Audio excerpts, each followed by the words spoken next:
What do you consider to be the single most important factor in cross-cultural church planting? I think I'd back that up and I'd say, what's the single biggest factor in ministry?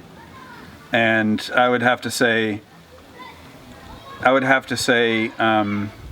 overflow, in the sense that somebody's relationship with God is such that He's all sufficient to them, and their relationship with Him is such that there's this automatic overflow in their life of His sufficiency and all of these things that He is, the fruit of the Spirit, the grace and love and the peace. So that relationship that somebody has with Him is actually overflowing, and that overflow is what's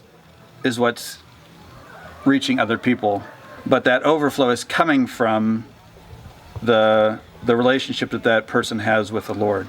So I think for us personally, and we've talked about this previously, we were here and it was almost like the Lord was putting brakes on everything that we did.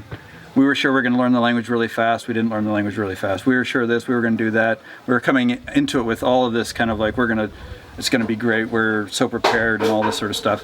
But what happened was we got here and it was like everything was going wrong. It was almost like the Lord saying, you know what?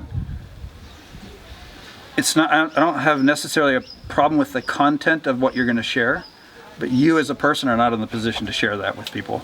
And I'm not actually letting you stand up and share with these guys because you're not the person yet that you need to be to even be able to share this. And so I feel like what He was trying to teach us was, first and foremost, you worry about me. You connect to the vine, like to the branch. Like you're supposed to connect to me and look at me. Don't worry about what's going on around you or what the ministry is or what's happening. You connect to your relationship with me.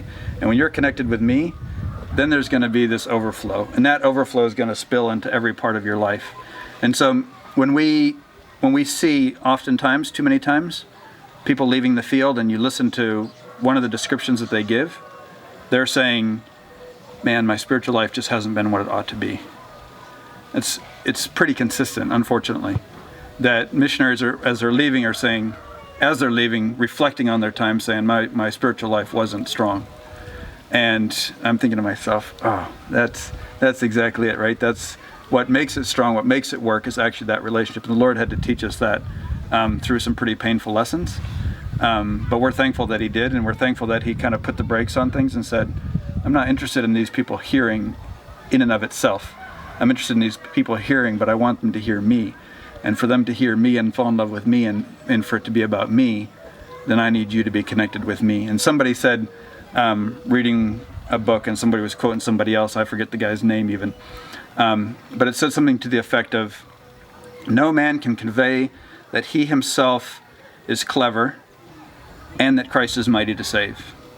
So you can't have both. You can't be clever and smart and come away as a really smart missionary and at the same time have Christ as mighty to save for these people. If it's about you, it's about you. If it's about Christ, it's about Christ. He wants it to be about Him. And He's like, if it's going to be about you, I'm not interested in blessing it. So have it be about me. And that was a lesson that I needed to learn. And that's where I would say the single most important factor is such a connection with Him and such a relationship with Him that everything else is flowing out of that. And that would be what I would consider the single most important factor for ministry.